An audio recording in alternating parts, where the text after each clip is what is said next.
पात्र जी, सम्माननीय सोमनाथ मंडल जी, सम्माननीय शांतनु मंडल जी, अन्य सभी सम्मानित साथियों,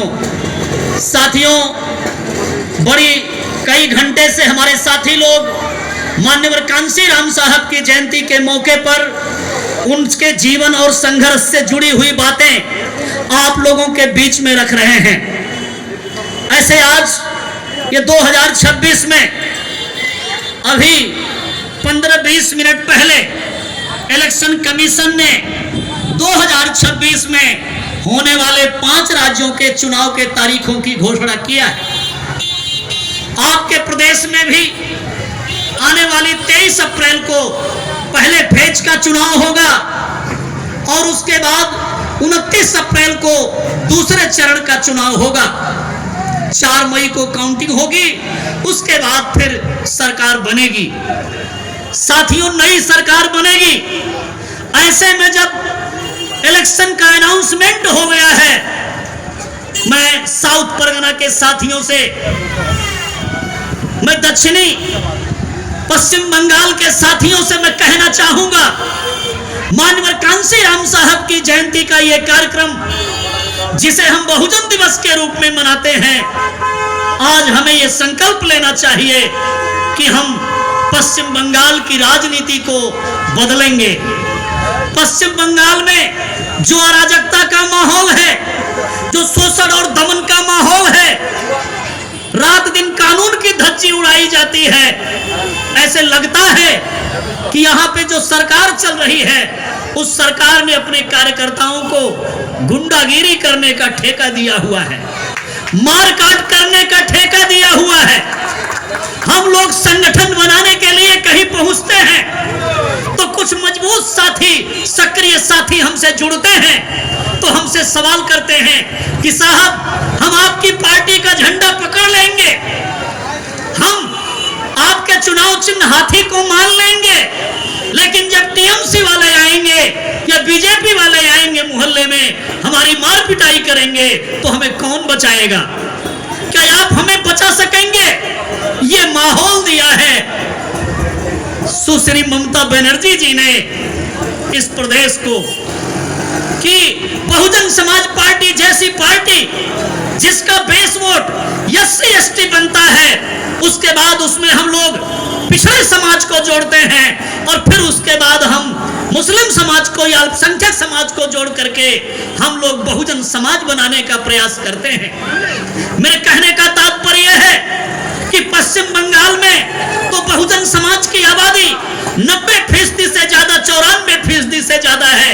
इतनी बड़ी आबादी वाले लोग, आप लोगों की अगर कोई पॉलिटिकल पार्टी है, अगर कोई राजनीतिक पार्टी है, तो एकमात्र बहुजन समाज की पार्टी बहुजन समाज पार्टी है।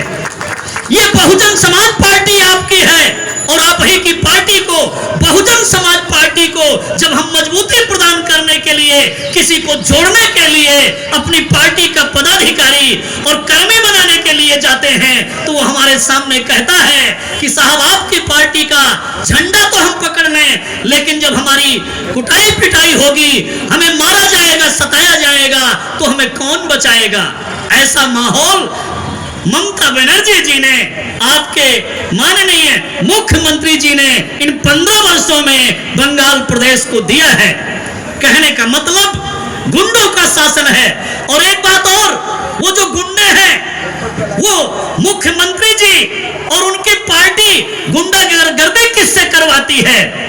गुंडे गली मोहल्ले में भी पाए जाते हैं। ये गुंडे माफिया गली मोहल्ले हमारे कस्बे में भी पाए जाते हैं, गांव देहात में भी पाए जाते हैं। लेकिन एक गुंडे और पाए जाते हैं जिनको पुलिसिया गुंडा, पुलिस वाला गुंडा कहते हैं।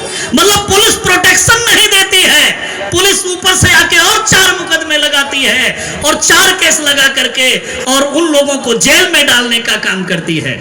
सम्मानित साथियों, चुनाव अनाउंस हो गया है, इसलिए मेरा आप लोगों से कहना है, हमारे साथियों ने माइक साउंड लगाया है, आवाज दूर तक जा रही होगी, यह चिंतन करने का विषय है, मनन करने का विषय है कि 2026 के चुनाव में हम लोग किस प्रकार की राजनीति करेंगे, किस प्रकार का माहौल कायम करेंगे।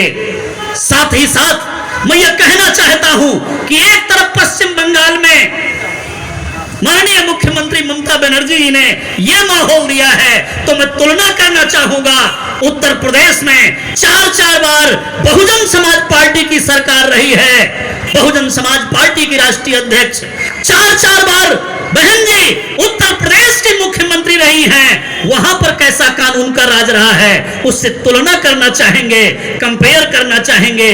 सम्मानित साथियों, उत्तर प्रदेश में जब काउंटिंग शुरू होती थी और लगता था मीडिया वालों को, प्रशासन को, गुंडों को, माफिया को जब लगता था कि यूपी में बहन जी की सरकार आने वाली है, तो रातों रात उधर काउंटिंग चल रही होती थी, सारे गुंडे और माफिया यूपी का बॉर्डर छोड़ करके भाग जाते थे, या तो दूसरे प्रांत में चले जाते थे या तो नेपाल में चले जाते थे। वो समझ जाते थे कि बहन जी की सरकार बनने वाली है, गुंडों का असली घर जेल होता है, बहन जी मुकदमे लगा करके हमें जेल की हवा खिलाएंगी, हमें मारकाट नहीं मचाने देंगी, हमें चोरी बेईमानी नहीं करने देंगी। ऐसा शासन, ऐसा कानून का राज बहन कुमारी मायावती जी ने यूपी की धरती पर कायम किया। यह मैंने आपको तुलनात्मक अध्ययन प्रस्तुत किया। सम्मानित साथियों,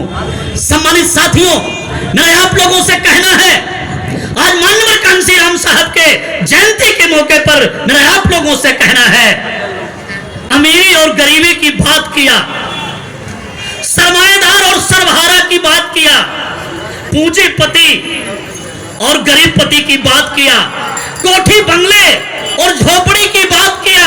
लेफ्ट वालों ने, सीपीआई वालों ने, सीपीआईएम एमएल वालों ने, इन लोगों ने लगभग 35 वर्षों तक पश्चिम बंगाल में राज किया है।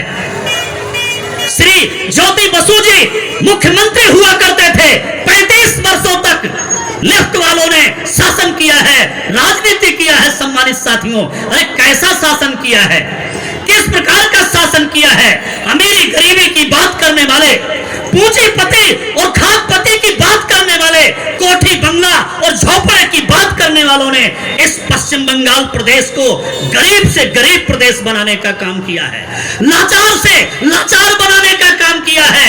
देश की आजादी के आज 79 इयर्स के बाद भी आज बंगाल के गांव देहात में लोग इतने गरीब हैं, हमारे किसान भाई, हमारे मजदूर भाई, आम आवाम के लोग इतने गरीब हैं कि आलू और भात खा के जिंदा रहते हैं, आलू और भात खाकर जिंदा रहते हैं। इतनी गरीबी किया है। हम दिल्ली में कार्यकर्ता थे, वहां पदाधिकारी थे, उस समय एक भाषण दिया करते थे, वो मैं दोहराना चाहूंगा। क्या भाषण दिया करते थे?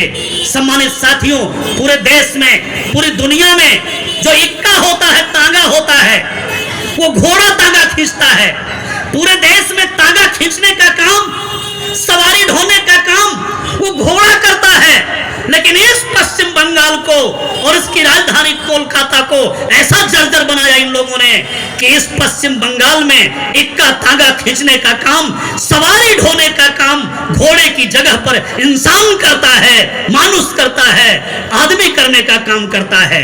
ऐसा बनाया उस लेफ्ट वालों ने, इतना गरीब लाचार बनाया उन लेफ्ट वालों ने, सीपीआई वालों ने, उन लोगों ने ऐसी हालात किया है। सम्मानित साथियों, और 15 वर्षों से सुश्री ममता बनर्जी जी, माननीय मुख्यमंत्री जी, इस प्रदेश को चला रही हैं और इस प्रदेश में घोर गरीबी है, घोर बेरोजगारी है और आए दिन गुंडागर्दी होती है, मारकाट होता रहता है। मैं आप लोगों से कहना है, हम लोग बहुजन नायक जिन्होंने सामाजिक परिवर्तन की नींव रखी, जिन माननीय कांशीराम जी ने इस देश के बहुजन समाज के लोगों को, एससी, एसटी, ओबीसी, माइनॉरिटी समाज को जगा करके उन्होंने पहले बाम से बनाया, बाद में DS4 बनाया।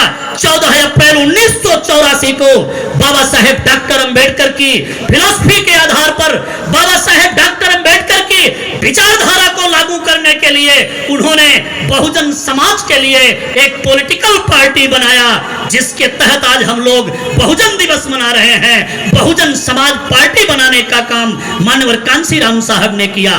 सम्मानित साथियों, यह बहुजन समाज पार्टी बहुजन समाज की पार्टी है, अर्थात दलितों, पिछड़ों और मुसलमानों की पार्टी है। मेरा आप लोगों से कहना है, इस बीएसपी को ताकत दे करके, इस बीएसपी का झंडा ऊंचा करके, यह चुनाव चिन्ह हाथी को पहचान करके आप अपने संगठन की धार को तेज करके पश्चिम बंगाल में भी परिवर्तन कर सकते हैं।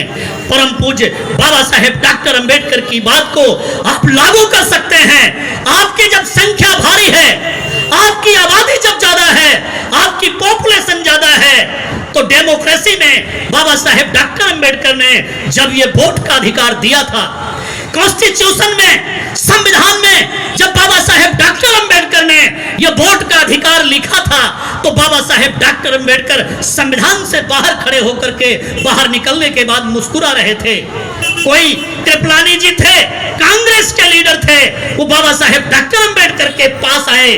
उन्होंने बाबा साहेब से कहा कि बाबा साहेब, आपके चेहरे पर हमेशा परेशानी रहती है, आप हमेशा तनाव में रहते हैं, आखिर आज कॉन्स्टिट्यूशन में ऐसा क्या आपने लिख दिया कि आपके चेहरे पर मुस्कुराहट आ रही है, आप मुस्कुरा रहे हैं।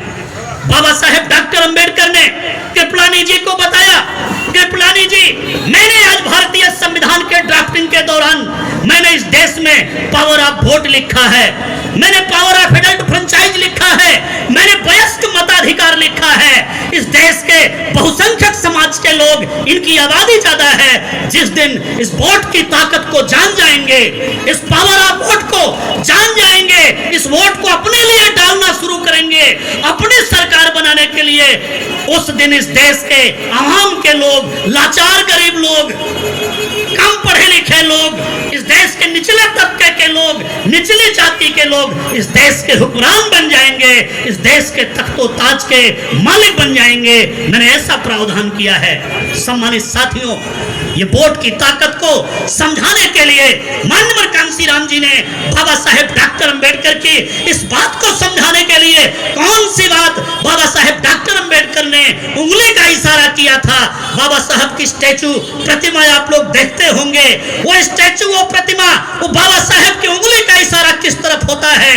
बाबा साहेब ने कहा है, capture the temple of power for your emancipation. अगर इमेंसिपेशन चाहते हो, दुख तकलीफ से मुक्ति चाहते हो, तो सत्ता के मंदिर पे कब्जा कर लो, अर्थात देश की पार्लियामेंट पे कब्जा कर लो और अपने राज्य की असेंबली पे कब्जा कर लो।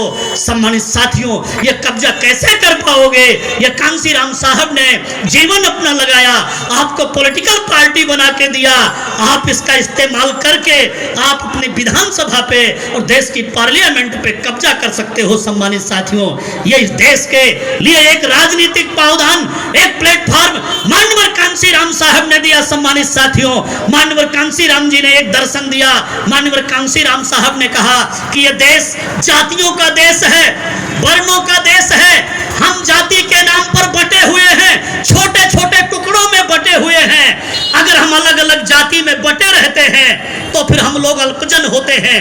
अगर हम अपने अपने जाति के बैरियर में, बाड़े में बंद रहते हैं तो हम अल्पजन कहलाते हैं। लेकिन अगर आपस में भाईचारा पैदा कर लेते हैं, आपस में प्यार मोहब्बत कायम कर लेते हैं, भालोबासा कर लेते हैं, तो फिर हम अल्पजन नहीं रह जाते हैं, फिर हम बहुजन बन जाते हैं, हम मेजॉरिटी हो जाते हैं। तो सम्मानित साथियों, इसी बात के पूरक में माननीय कांशीराम जी ने नारा लगाया था, जितनी जिसकी संख्या भारी उसकी उतनी हिस्सेदारी, जिसकी जितनी संख्या भारी उसकी उतनी हिस्सेदारी। बहुजन समाज के लोगों, लक्ष्मीकांतपुर के लोगों, लखीपुर के लोगों, अगर संख्या आपकी ज्यादा है, आप मेजॉरिटी पीपुल हो, आपकी सरकार बननी चाहिए, आपके अपने खुद के एमएलए बनने चाहिए, आपकी अपनी खुद की पार्टी बहुजन समाज पार्टी मजबूत होनी चाहिए। माननीय कांशीराम जी ने हिस्सेदारी की बात किया। साथियों, उनकी फिलॉसफी इस देश में लागू है। सरकार कोई भी चलाए, चाहे टीएमसी चलाए, चाहे बीजेपी चलाए, चाहे आप झारखंड में जाएं, हेमंत सोरेन चलाएं, चाहे आप बिहार में जाएं, लालू और नीतीश जी चलाएं, चाहे नरेंद्र मोदी चलाएं, और चाहे राहुल गांधी के लोग आ जाएं, सरकार कोई भी चलाए, भारतीय राजनीति में कांसीराम साहब की बात माननी पड़ती है। ये बीएसपी बनने के बाद, ये बहुजन समाज पार्टी बनने के बाद, बाबा साहेब डॉक्टर अंबेडकर की बात को लागू करवाने के बाद, ताकत देने के बाद आज पूरे देश में वो फिलॉसफी लागू है। राजनीति कोई भी करे, जब वो टिकट देने जाता है तो उसको सोचना पड़ता है कि मैंने अलग अलग तबके को, अलग अलग जाति को टिकट दिया कि नहीं दिया। जब टिकट दे करके एमएलए बन जाता है, किसी भी पार्टी का बने, तो फिर सोचना पड़ता है कि कांसीराम जी ने हक और हिस्से की बात किया था, बहुजन समाज पार्टी उसकी लड़ाई लड़ रही है। अगर हमने अपने कैबिनेट में, अपने मंत्रालय में अगर उनको हक हिस्सा नहीं दिया तो ये बीएसपी ताकत में आ जाएगी, ये बीएसपी को लोग मानना शुरू कर देंगे। तो सरकार कोई भी बनाए, हर जाति, हर वर्ग, हर संप्रदाय के लोगों को उन्हें मंत्री बनाना पड़ता है, सरकार में हिस्सेदारी देनी पड़ती है। ये कांग्रेस पार्टी के लोग शुरुआत के लगभग 40 वर्षों तक इन्होंने एक छत्र राज किया। मुट्ठी भर लोग, एक दो जातियों के लोग, कम्युनिटी के लोग मंत्री बनते थे, सांसद बनते थे, सरकारों में बहुजन समाज को हिस्सेदारी नहीं मिलती थी। मेरे कहने का भाव यह है कि वो कांसीराम इस धरती पर आया, बहुजन मूवमेंट चलाया, वो बहुजन मूवमेंट चल रहा है। पार्टी कोई भी बनाए, कांसीराम साहब की विचारधारा को मानना पड़ता है। लेकिन वो विचारधारा किस लिए मान रहा है? आधी अधूरी विचारधारा इसलिए मान रहा है कि कहीं बहुजन समाज पार्टी न आ जाए, बीएसपी न आ जाए, इसलिए आधी अधूरी बात करके और आवाम का शोषण और दमन कर रहे हैं, वोट बैंक की राजनीति कर रहे हैं। आज 15 मार्च को 2026 में पहली बार सम्मानित साथियों, क्योंकि हम लोग हर 15 मार्च मनाते हैं, बीएसपी के लोग मनाते हैं, वामसेप के लोग मनाते हैं, पहले तो ऐसा नहीं हुआ, लेकिन अभी आज 15 मार्च को उधर यूपी में अखिलेश यादव जी और राहुल गांधी जी मना रहे हैं कांसीराम साहब की जयंती, तो वहीं पर बीजेपी वाले भी मना रहे हैं, और दूसरी जो पार्टी के लोग हैं वो लोग भी मना रहे हैं। कांसीराम साहब की जयंती सभी दलों के लोग मना रहे हैं। अरे कांसीराम साहब की पार्टी अभी जिंदा है, उनकी उत्तराधिकारी शिष्या बहन कुमारी मायावती जी जो 4 बार मुख्यमंत्री बनी हैं, अभी बहन जी स्वस्थ हैं और बहन जी संघर्ष कर रही हैं। हम लोग तो सोचते थे कि जब साहब नहीं हैं और बहन जी भी नहीं रह जाएंगी, तब ये लोग कांसीराम साहब की जयंती मनाएंगे। ये स्वीकार तो करेंगे कि कांसीराम साहब महापुरुष थे, कांसीराम साहब को भारत रत्न देना चाहिए, कांसीराम साहब के घर घर में पूजा करनी चाहिए, ये स्वीकार तो करेंगे, लेकिन शायद 25-30 साल बाद करेंगे। लेकिन साथियों, स्पीड पकड़े हुए हैं, क्योंकि बंगाल सहित 5 राज्यों का चुनाव आया हुआ है। उनको लगता है कि अब बाबा साहेब डॉक्टर अंबेडकर की जयंती मनाने के साथ साथ मानवर कांसीराम जी की भी जयंती मनाई जाएगी, मनाना पड़ेगा, तभी वोट मिलेगा, नहीं तो वोट मिलने वाला नहीं है। लेकिन इसी परिप्रेक्ष्य में जब बीजेपी वाला भी कांसीराम साहब की आज जयंती मना रहा है, कांग्रेस वाला मना रहा है, समाजवादी वाला मना रहा है, आरजेडी जेडीयू वाला मना रहा है, विभिन्न छोटे छोटे दल, छोटे छोटे संगठन कांसीराम साहब की जयंती मना रहे हैं। मैं बहुजन समाज के लोगों से मेरा एक कहना है, एक मैं उदाहरण देना चाहूंगा, एक एग्जाम्पल देना चाहूंगा, उस एग्जाम्पल से, उदाहरण से आप बात को समझने की कोशिश करेंगे। मेरे पिताजी ने मेरे लिए, उदाहरण के लिए, मेरे पिताजी ने मेरे लिए 50 बीघे जमीन छोड़ी थी, बढ़िया सा घर बना के छोड़ा था कि ये मेरा वारिस होगा और इसका ये मालिक होगा। जब पिताजी की बरसी आती है हर साल, तो वो बरसी हम मनाते हैं, उनकी पुण्यतिथि मनाते हैं। 2-4 साल बाद ऐसी घटना घटने लगे कि मेरे गांव में, गांव के पीछे से कोई थर्ड पर्सन आए और थर्ड पर्सन आकर के मेरे पिताजी की बरसी मनाने लगे, पुण्यतिथि मनाने लगे। इसका क्या मतलब होता है? इसका मतलब होता है कि दाल में कुछ काला है। वो जो मेरे गांव का पड़ोसी मेरे पिताजी की बरसी मनाने लगा, इसका मतलब उसकी नजर मेरे जमीन जायदाद पे है। वो मुझे बेदखल करना चाहता है, मेरी जमीन जायदाद लेना चाहता है, इसलिए मना रहा है। आज माननीय कांशीराम साहब की जयंती अगर विभिन्न दलों के लोग, विभिन्न राजनीतिक पार्टियों के नेता मना रहे हैं तो दाल में काला है। अरे दाल में काला नहीं, पूरी दाल काली है। उनकी नीयत खराब है। वो चाहते हैं कि अम्बेडकराइट लोग, कांशीराम जी को मानने वाले लोग, बहुजन मूवमेंट पर चलने वाले लोग कंफ्यूज हो जाएं, गुमराह हो जाएं। ये अपनी खुद की पार्टी बहुजन समाज पार्टी को वोट ना दें, इनके खुद की नेता बहन जी को अपना नेता ना माने, ये हमें नेता मान लें और हमको वोट दे दें। इस बात का ये षड्यंत्र है जो आज उनकी जयंती विभिन्न पार्टी के लोग, विभिन्न दलों के लोग मना रहे हैं। सम्मानित साथियों, ये मैंने कुछ बातें आज इस मौके पर आप लोगों के बीच में रखी हैं। चूंकि इलेक्शन अनाउंस हो गया है, पार्टी कार्यालय पहुंच करके आगामी हम लोगों को प्लानिंग करनी है, तैयारी करनी है, इसलिए मैं और ज्यादा बात न कह करके माननीय कांशीराम साहब के जीवनी से संबंधित मैंने ज्यादा बात आप लोगों से नहीं किया है, थोड़ी सी बात किया है। मैं इतना कहना चाहूंगा, बहुजन समाज बनाना है, बहुजन दिवस समारोह मनाना है, बाबा साहेब डॉक्टर अंबेडकर के कारवां को आगे लेकर चलना है, हरिचंद गुरुचंद ठाकुर के कारवां को लेकर के चलना है, पंचानंद वर्मा जी के कारवां को लेकर के चलना है। ये हमारे एक महापुरुष दुर्गापद हल्दर जी के कारवां को लेकर के चलना है। अपने संतों गुरुओं महापुरुषों की बात को आगे बढ़ाते हुए विदाउट राजनीति, बिना पॉलिटिकल पावर, बिना सत्ता प्राप्त किए कुछ नहीं होने वाला है। आपको जो अधिकार बाबा साहेब डॉक्टर अंबेडकर ने दिया है, अगर राजनीतिक सत्ता स्थापित नहीं करोगे तो वो अधिकार आपके छिन जाएंगे। सम्मानित साथियों, वो पावर आपके छिन जाएगी। एक पॉलिटिकल पार्टी बहुजन समाज की, एससी एसटी ओबीसी माइनॉरिटी समाज के लोगों की एक political party Bahujan Samaj party, इसको अपनाना होगा। इसका झंडा नीला हाथी निशान आपको धारण करना होगा। आपको चुनाव में भी जाना होगा। मेरा कहना है कि जब 23 अप्रैल को वोट पड़ेगा, 29 अप्रैल को वोट पड़ेगा, एक बार अपने संतों गुरुओं महापुरुषों को याद कीजिएगा।